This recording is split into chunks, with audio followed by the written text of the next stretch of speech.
Hello guys, welcome back to my channel. My name is Prachi Tekriwal and I hope you all are doing good. So friends, as you know that this channel is for those students who are preparing for NTA UGC NET examination in Labor Welfare Code 55 and also for those who are preparing for other public sector examinations in Human Resource Management. So what we are going to do today is we will discuss few of the questions which were previously asked in the examination of NTA UGC NET Code 55. So हम लोग क्या करेंगे आज हम लोग कुछ ऐसे question discuss करने वाले हैं जो कि आपके UGC नेट के लेबर वेलफेयर कोड 55 के एग्जामिनेशन में पहले पूछे जा चुके हैं, राइट। तो चलिए क्लास को स्टार्ट करते हैं। और क्लास को स्टार्ट करने से पहले एक ज़रूरी बात और, जो भी मेरे इस चैनल पे नए हैं तो फ्रेंड्स प्लीज़ चैनल को सब्सक्राइब ज़रूर कर लीजिएगा, सो दैट कि जब भी मैं वीडियो कोई अपलोड करती हूँ आपको उसकी नोटिफिकेशन मिलती रहे और आपसे कोई क्लास मिस ना हो। तो चलिए क्लास को स्टार्ट करते हैं।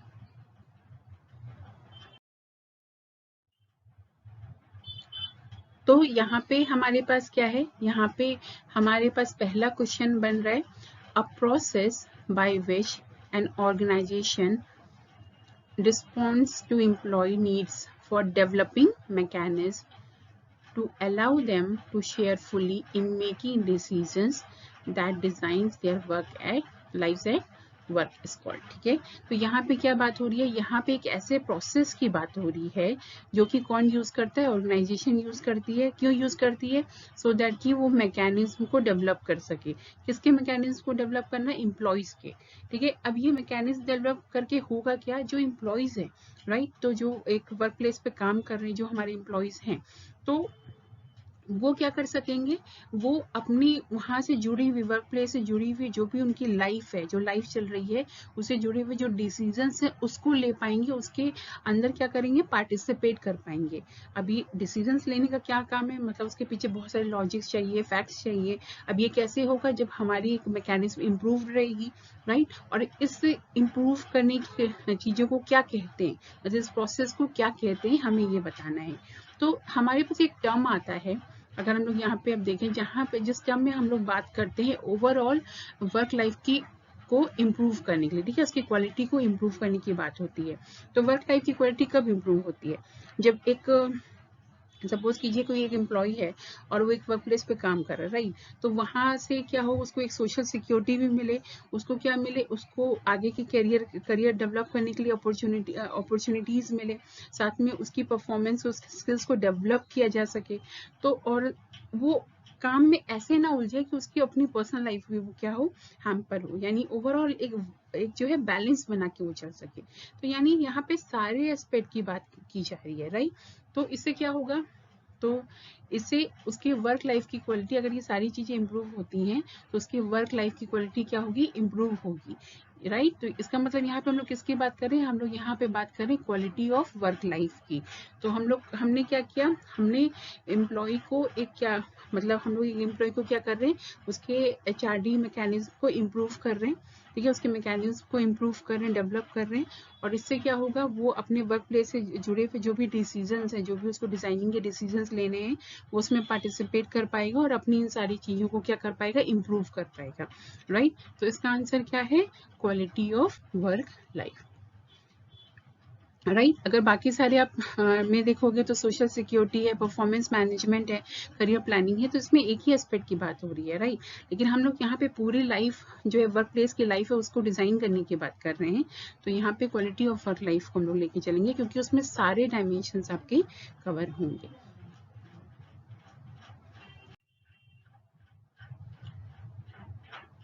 अब नेक्स्ट क्वेश्चन की ओर मूव करते हैं। नेक्स्ट क्वेश्चन क्या है, विच of the following core conventions, ठीक है, यहाँ पे कोर कन्वेंशंस की बात की गई है, किसकी, of the International Labour Organization, यानी कि ILO की बात की जा रही है, उसके कोर कन्वेंशंस की बात करी है, has not been ratified by India, right. तो आपको बताना है कि यहाँ पे जो 4 कन्वेंशन हमारे पास, 4 कोर कन्वेंशन दिए, राइट। तो ये जो दिए गए हैं इसमें कौन सा कन्वेंशन इंडिया ने अभी रेटिफाइड नहीं किया है। तो पहले मैं आपको इसका एक बेसिक बता देती हूँ। जो हमारी ILO है, ठीक है ना, हमारी ILO जब फॉर्म हुई थी तो उसने क्या किया था, उसने कुछ एक कोडिफिकेशंस किए थे, राइट। तो ये कोडिफिकेशन किया उन्होंने, यानी कि उन्होंने क्या किया, कुछ स्टैंडर्ड सेट कर दिए लेबर्स के लिए कि जो भी आईएलओ से जुड़ी हुई मतलब आईएलओ की नॉर्म्स और जो भी चीजें फॉलो करनी है, राइट, तो उनको ये कोडिफिकेशंस क्या करने पड़ेंगे, फॉलो करने पड़ेंगे, यानी ये लेबर स्टैंडर्ड्स को फॉलो करना पड़ेगा, राइट। इसमें इन्होंने 8 कोर कन्वेंशंस रखे थे, ठीक है, 8 कोर कन्वेंशंस रखे थे। अभी जो कंट्रीज को रेटिफाई कर देती है, ठीक है, यहाँ पे हमने टर्म यूज किया रेटिफाई, तो रेटिफाई करने का मतलब क्या हो रहा है कि हम लोग उसको लीगली अडॉप्ट कर रहे हैं। इसका मतलब जो भी उस कन्वेंशन से जुड़ी हुई चीजें होंगी वो लीगली अबाइड होंगी, यानी अगर सपोज कीजिए मैं एक कंट्री हूँ और मैंने आईएलओ की इस कन्वेंशन को क्या किया, रेटिफाइड कर दिया, तो उससे जो भी लीगल चीजें जुड़ी रहेंगी मुझे वो फॉलो करना ही करना पड़ेगा। अगर मैं नहीं करूंगी तो मेरे खिलाफ एक्शन लिया जा सकता है। तो इसीलिए इंडिया क्या करती है, इंडिया बहुत सोच समझ के अपनी चीजों को, उसने कन्वेंशन को रेटिफाइड किया। तो 8 कोर कन्वेंशन जैसे कि मैंने आपको बताया, तो 8 कोर कन्वेंशन में 6 ऐसे कन्वेंशन हैं जिसको इंडिया ने क्या किया, रेटिफाई किया हुआ है, और 2 ऐसे कन्वेंशन हैं जिसको इंडिया ने रेटिफाई नहीं किया है, राइट। तो यहाँ पे क्या है, 6 रेटिफाइड है और 2 जो है वो नॉट रेटिफाइड, ठीक है। तो यानी ये लीगली अबाइड नहीं है इंडिया इस चीज के लिए, वो चाहे तो उसको फॉलो कर सकती है और थोड़ा बहुत चेंजेस ला सकती है, ठीक है। तो इसमें कौन से 8 कोर कन्वेंशन आपके आते हैं, तो इसमें आपके जो है, जैसे कि अगर हम लोग मिनिमम एज, आप देख सकते हो ऑप्शन में पहले देखते हैं, मिनिमम एज कन्वेंशन की बात करें, ठीक है, 38 की, तो ये इंडिया ने रेटिफाई किया हुआ है, क्योंकि अगर आप ध्यान से देखो हम लोग वो चीज को फॉलो करते हैं, 14 साल तक के बच्चे काम नहीं कर सकते, 18 साल तक के बच्चे क्या कर सकते हैं, मतलब किसी हजारस प्रोसेस में नहीं जा सकते। तो ये सारी चीजें हम लोगों ने क्या किया है, उसको अडॉप्ट किया हुआ है। इक्वल रेम्यूनरेशन कन्वेंशन नंबर 100, इसको भी हमने अडॉप्ट किया, इसके लिए हमारे पास एक्ट्स लॉज हैं। इसमें क्या है कि जो मेल हो फीमेल हो, किसी भी जाति धर्म का हो, उसके लिए सेम तरीके के काम के लिए सेम मतलब जिसमें सेम स्किल्स की रिक्वायरमेंट है, इस तरह के कामों के लिए इक्वल रेम्यूनरेशन तय किया गया है। इसी तरीके से abolition of forced labour convention number 105 की बात करें, तो पहले हम लोग वो बंधुआ मजदूरी और सारी चीजें होती थी, तो ये सारी चीजें क्या हुई, खत्म हो गई धीरे धीरे, तो इसको भी इंडिया ने क्या किया, रेटिफाई किया हुआ है, राइट। इसके अलावा और भी आपकी मतलब जो है चीजें इसमें आती हैं, जिसमें आपका फोर्स लेवल कन्वेंशन है 29, फिर इसी तरह से आपका इसमें आपके मतलब टोटल 6 ऐसे कन्वेंशन है जो कि इंडिया ने रेटिफाई किया हुआ है। लेकिन अगर हम लोग नॉन रेटिफाई की बात करेंगे, तो इसमें आपके 2 कन्वेंशन ऐसे जो इंडिया ने रेटिफाई नहीं किया, जैसे कि ये आपका freedom of association and right to organize convention number 87, ठीक है। इसमें आपके ट्रेड यूनियन और इस सब के फॉर्मेशन की बात होती है। अब इंडिया चाहे तो उसको फॉर्म कर सकती है, नहीं कर सकती है, उसके लिए वो खुद फैसला लेगी, आईएलओ की किसी चीज से वो अबाइड नहीं है, राइट। तो ये क्या होगा, यही आपका आंसर होगा, क्योंकि ये रेटिफाइड इंडिया ने नहीं किया है, ठीक है। तो 2 कन्वेंशन ऐसे हैं जो कि इंडिया ने रेटिफाई नहीं किया हुआ है, एक आपका कन्वेंशन नंबर 87 हो गया और एक आपका कन्वेंशन नंबर 98 हो गया, ठीक है। ये दोनों इंडिया ने रेटिफाई नहीं किया हुआ। 98 में क्या है, to organize and collective bargaining convention, ठीक है, कलेक्टिव बार्गेनिंग कन्वेंशन की बात की गई है। तो आप ध्यान में रखो, 2 आपको याद रहेगा कि नहीं है रेटिफाइड किया, तो आपको बाकी सब याद रहेंगे कि रेटिफाइड किया हुआ है। तो इसका आंसर क्या है, answer number 4, freedom of association and right to organize convention number 87 और कन्वेंशन नंबर आपका एक 98 है, जो कि जिसमें कलेक्टिव बार्गेनिंग के लिए बात की गई है। ये दोनों आपके कन्वेंशन इंडिया ने बाय क्या किया है, रेटिफाइड नहीं किया हुआ, बाकी 6 जो है रेटिफाइड किया है।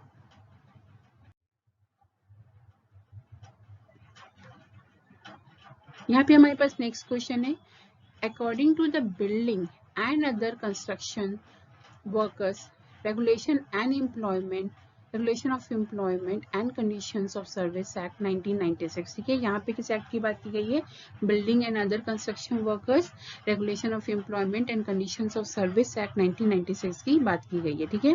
क्वेश्चन क्या पूछा जा रहा है, what should be the minimum number of employees in an establishment for which an employer needs to constitute a safety committee, ठीक है।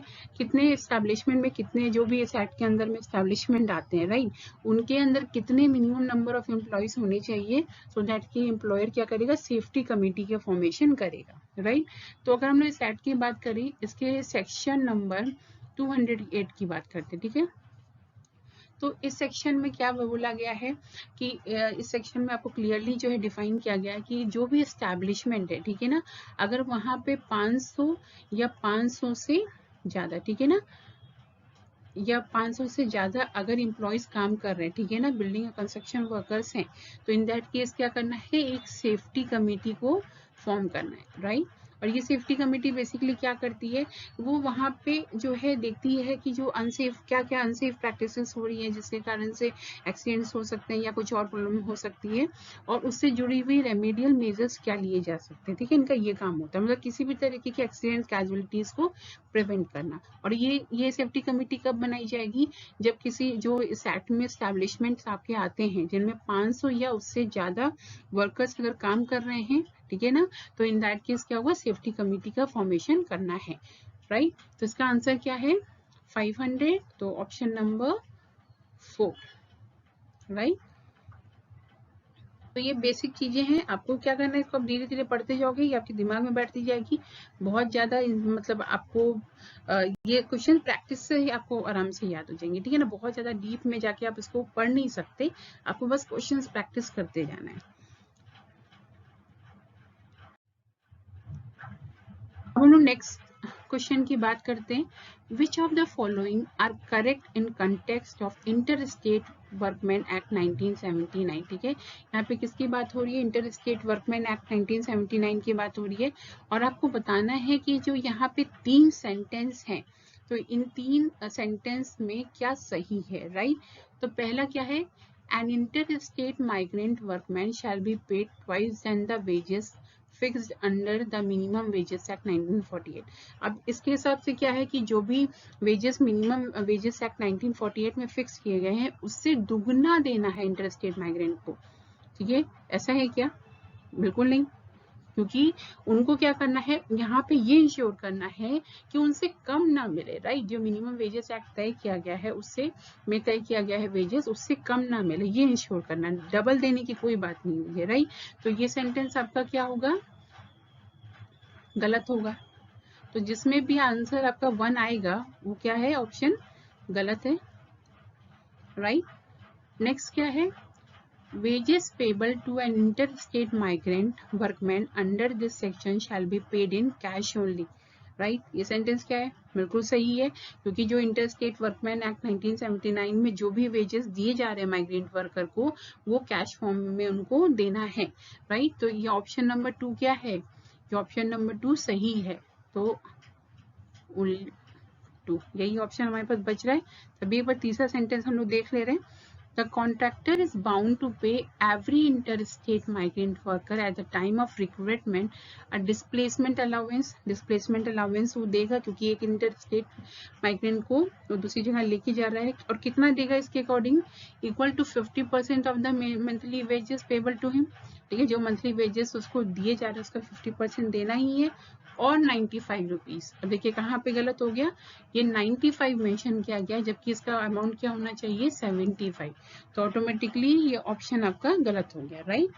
ऑप्शन नंबर 3 भी गलत हो गया, क्योंकि वो कितना उसको डिस्प्लेसमेंट अलाउंस देना है कॉन्ट्रैक्टर को, लेकिन कितना देना है, या तो मंथली वेजेस का 50% या तो 75 रुपीज, राइट। तो इसका आंसर क्या है, option number 1।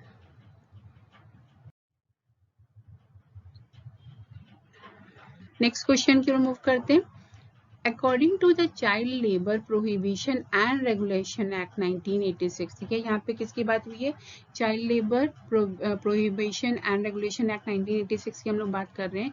How many members will be present in the child labour technical advisory committee, ठीक है। जो child labour technically advisory committee बनती है, ठीक है, तो इसमें कितने मेंबर्स होने चाहिए। अब ये कमेटी क्यों बन रही है, ये कमेटी का काम क्या है, ये जो सेंट्रल गवर्नमेंट होती है ये उनको क्या करती है, कौन से ऑक्यूपेशन और कौन से प्रोसेस जो शेड्यूल में डाला जाए, मतलब जिसमें बच्चे काम कर सकते हैं और बच्चे काम नहीं कर सकते हैं, तो ये सारी चीजों से जुड़े हुए जो डिसीजंस होते हैं ये हेल्प करती है उस डिसीजंस को लेने के लिए, राइट। और सेक्शन 5 में, इस एक्ट के सेक्शन 5 में इसको मेंशन किया गया क्लियरली कि ये जो कमेटी होगी इसमें टोटल चेयरमैन को लेके, राइट, चेयरमैन को लेके मैक्सिमम 10 मेंबर्स हो सकते हैं, ठीक है, ये सेक्शन भी आपको याद करते चलना है, क्योंकि ये सेक्शंस कभी कभी क्या करते हैं, आप इसको ध्यान में रखोगे, कभी ये सेक्शन नहीं पूछा जाता है, सेक्शन नंबर आपको बताना होता है, इसलिए आप इसको भी ध्यान में रखते जाओगे। तो सेक्शन 5 के अकॉर्डिंगली, ठीक है, इस एक्ट के सेक्शन 5 के अकॉर्डिंगली इस child labour technical advisory committee में 10 मैक्सिमम 10 मेंबर्स हो सकते हैं, चेयरमैन को इंक्लूड करके, राइट। तो इसका आंसर क्या है, ऑप्शन नंबर 1, टोटल यानी कि 10 मेंबर्स। फाइन, चलिए नेक्स्ट क्वेश्चन को मूव करें। According to the industrial dispute act 1947, ठीक है, इंडस्ट्रियल डिस्प्यूट एक्ट, ये एक्ट 1947 की बात हो रही है। A worker who is being laid off, ठीक है, यहाँ पे लेड ऑफ की बात हो रही है, ठीक है, is eligible for compensation after working for minimum of how many years. Suppose कीजिए कि अगर आईडीए एक्ट की, आईडीए 1947 की हम लोग बात करें, तो जिस वर्कर को ले ऑफ किया जा रहा है, ठीक है ना, उसको कम से कम वो कितना टाइम, अगर उसको कंपेंसेशन दिया जाएगा, तो ये कंपनसेशन के लिए कितने टाइम उसको कम से कम एक ऑर्गेनाइजेशन के लिए काम करना है, राइट। तो यहाँ पे क्या होगा, यहाँ पे अगर हम लोग सेक्शन जो है 25C की बात करें, तो इसमें कितना कंपनसेशन देना होता है, कंपनसेशन मिलता है इसको 50% ऑफ वेजेस, ठीक है, ठीक है, जो ले ऑफ पीरियड होता है, ठीक है, सपोज कीजिए कि एक लेबर है और उस लेबर को 3 साल के लिए ले ऑफ किया जा रहा है, यानी ले ऑफ का क्या मतलब होता है कि कोई रिसोर्स अवेलेबल नहीं है एक एम्प्लॉयर के पास, और क्या कर रहा है, उस बंदे को टेम्परेरी काम से हटा रहा है, जैसे 2 साल 3 साल इस तरह से वो उसको हटा रहा है। तो इन दैट केस वो क्या करेगा, मतलब उस केस में क्या करेगा, उसको ये कंपनसेशन देगा सेक्शन 25C के अकॉर्डिंग, ठीक है।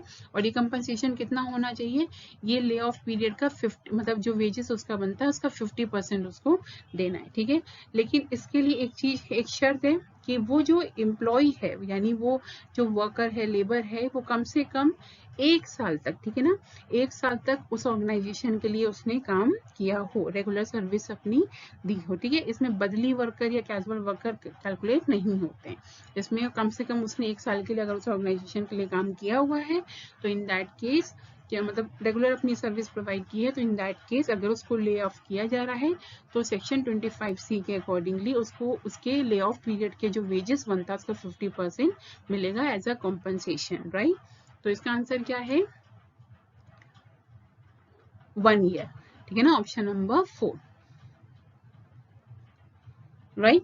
तो आपको इसमें बहुत सारी चीजें में पता चल गई। सेक्शन 25C में कंपनसेशन के बारे में बताया गया, 50% ऑफ वेजेस देना है ले ऑफ का, और ले ऑफ पीरियड का, और ये कंपनसेशन तभी मिलेगा अगर उसने 1 साल काम किया हो, right.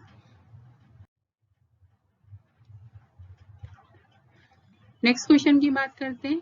The term blackleg refers to, ठीक है, यहाँ पे ब्लैक लेग की बात की जा रही है। ब्लैक लेग क्या होता है, अगर हमने पढ़ा है इंडस्ट्रियल डिस्प्यूट पढ़ा है, राइट, हमने क्या किया है, हमने इंडस्ट्रियल डिस्प्यूट पढ़ा हुआ है, राइट। इस इंडस्ट्रियल डिस्प्यूट में हमने स्ट्राइक के बारे में पढ़ा था, ठीक है।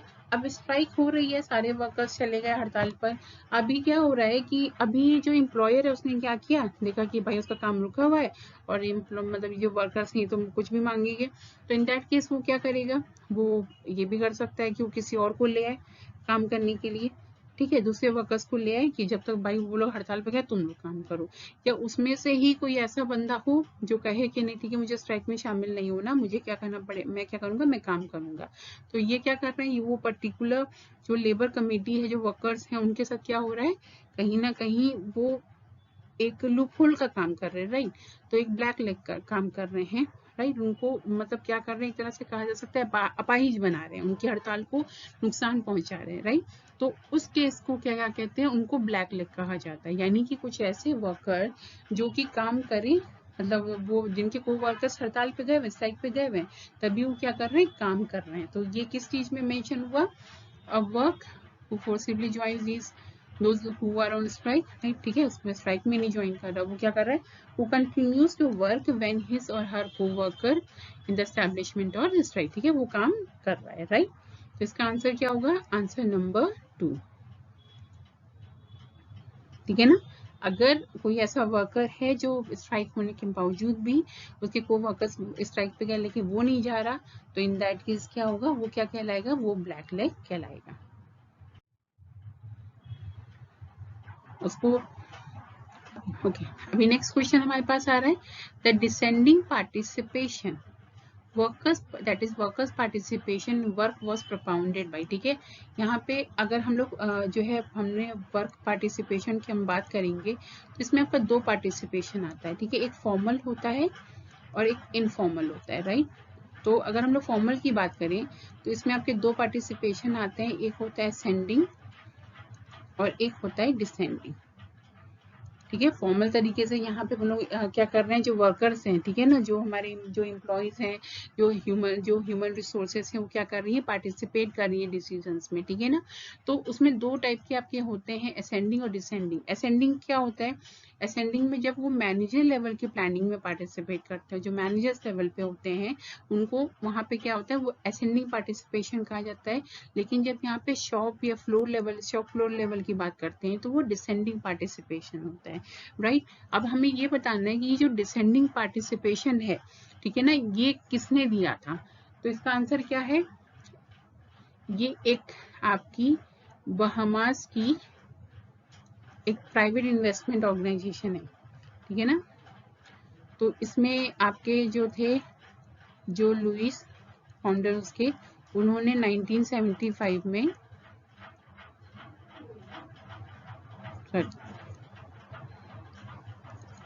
जो लुइस ने, ठीक है ना, इन्होंने एक ग्रुप फॉर्म किया था, हाँ 1975 में इन्होंने एक ग्रुप फॉर्म किया था।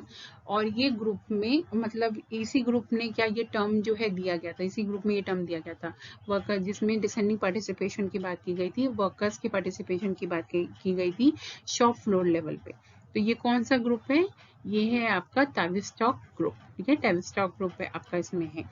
इसका आंसर क्या होगा, ऑप्शन नंबर 4, ताविस्टॉक ग्रुप ने बात की थी डिसेंडिंग पार्टिसिपेशन की, ठीक है। इसमें क्या करते हैं, इसमें जो शॉप फ्लोर लेवल के वर्कर्स होते हैं वो मतलब ऑर्गेनाइजेशन से जुड़ी हुई जो डिसीजंस हैं उसमें भी पार्टिसिपेट करते हैं, ठीक है।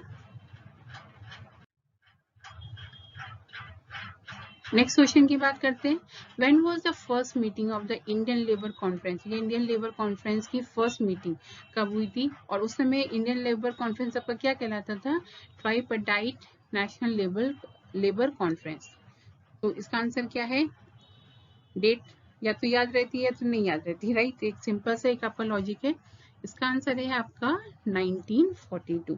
तो 1942 में इसकी फर्स्ट मीटिंग हुई थी, राइट।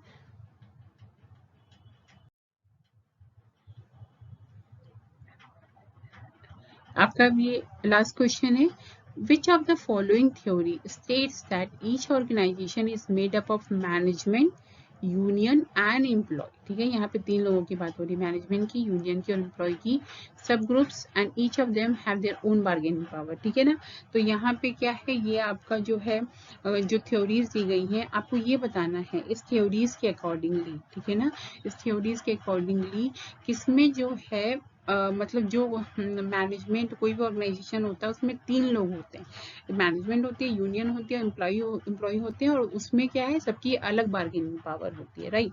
तो हमारी जो अगर हम लोग पहली थ्योरी देखेंगे यूनिटरी थ्योरी, तो यूनिट से आपको खुद ही पता चल जाएगा कि यहाँ पे हमेशा एक सिंगल यूनिट की बात हो रही है, राइट।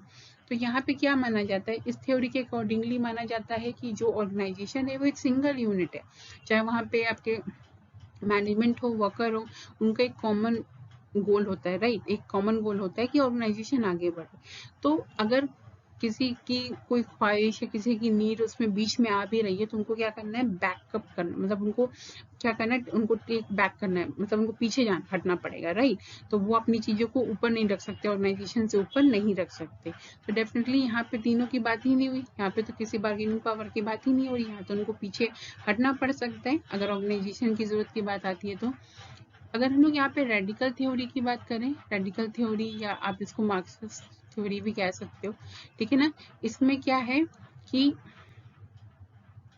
यहाँ पे जो वर्कर्स होते हैं, ठीक है ना, वर्कर्स क्या सोचते हैं कि जो मैनेजमेंट होता है, मैनेजमेंट कोई भी काम प्रॉफिट के लिए करता है, राइट। तो उनका यही ख्याल होता है कि जो मैनेजमेंट है वो प्रॉफिट के लिए काम कर रहा है और हमेशा अपनी चीज़ों के बारे में सोचेगा। तो यहाँ पे वो क्या होगा, मैनेजमेंट जो है कहीं ना कहीं सुपीरियर लेवल पे आ जाता है, तो और वहाँ पे क्लैशेस और कॉन्फ्लिक्ट्स होने के चांसेस होते हैं। तो इन दैट केस ये आपका तब इस थ्योरी किस थ्योरी में आएगा, ये रेडिकल थ्योरी और मार्क्सिस्ट थ्योरी में आएगा। अगर हम लोग प्लूरल आपका प्लूरलिस्ट थ्योरी की बात करें तो इस थ्योरी में क्या होता है, प्लूरल आपका टर्म भी आ रहा है, यानी एक से ज़्यादा लोग हैं, तो इसमें आपके तीनों लोग आते हैं। यानी कि यहाँ पे मानते हैं जो मैनेजमेंट है उसकी खुद की एक बार्गेनिंग पावर है, एम्प्लॉय एक बार्गेनिंग पावर है, क्योंकि एम्प्लॉय कमज़ोर भी हो सकता है, तो एम्प्लॉय को बैकअप देने के लिए यूनियन आता है, जिसकी भी एक बार्गेनिंग पावर होती है। और इसमें क्या करते हैं, इस पर कोई भी अगर कॉन्फ्लिक्ट या प्रॉब्लम आती है तो सब मिलकर डिस्कशन करते हैं और एक विन विन सिचुएशन क्रिएट करने की कोशिश करते हैं, राइट। तो आप समझ रहे हो, यूनिटरी में सिर्फ फोकस किया जा रहा है कि ऑर्गेनाइजेशन की चीज़ों को ऊपर रखा जाए। यहाँ पे बार्गेनिंग पावर की तो कोई बात ही नहीं हो रही, ठीक है। अपनी चीज़ों को बैकअप मतलब पीछे भी लेना पड़ सकता है अगर ऑर्गेनाइजेशन की नीड की बात आ रही है। तो रेडिकल या मार्क्सिस्ट थ्योरी की बात करते हैं तो यहाँ पे माना जा गया कि वर्कर ये सोचता है कि मैनेजमेंट उसे प्रॉफिट के बारे में सोचता है, वहाँ पे कॉन्फ्लिक्ट हो सकता है। प्लूरलिस्ट थ्योरी की बात अगर हम लोग करें तो यहाँ पे जो मतलब मल्टीपल लोग इन्वॉल्व हो रहे हैं, मैनेजमेंट भी है, वर्कर भी है, वर्कर को सपोर्ट करने के लिए यूनियन भी है, और इन सब की खुद की बार्गेनिंग पावर होती है और लोग बार्गेन करके एक प्रॉपर पॉइंट पे पहुंचते हैं जिससे कि एक विन विन सिचुएशन क्रिएट की जा सके। तो इसका आंसर क्या है, इसका आंसर है 3 प्लूरलिस्ट थ्योरी, ठीक है, इसमें सबकी बात की जाती है। तो आई होप कि जो भी क्वेश्चंस हमने आज डिस्कस किए हैं ये सारे क्वेश्चंस आपको समझ में आए। और ये क्वेश्चन है बहुत इजी, अगर आप मल्टीपल टाइम्स इन सबको पढ़ते जाते ना, कुछ नहीं तो आप पिछले 10 साल का उठा करके पेपर भी सॉल्व कर लेते हो ना, और उनसे जुड़े जैसे हम लोग ऑप्शंस को डिस्कस करते हैं ऐसे आप पढ़ते जाओगे ना, तो आराम से आपके एग्जाम्स के लिए आप तैयार हो जाओगे। तो ऐसे ही प्रैक्टिस करते रहिए और चैनल से जुड़े रहिए। जो भी आपके फीडबैक है तो प्लीज़ कमेंट सेक्शन में ज़रूर दीजिएगा। हम लोग मिलते हैं नेक्स्ट क्लास में, तब तक के लिए thank you so much guys, thank you for your patience listening, bye bye, take care.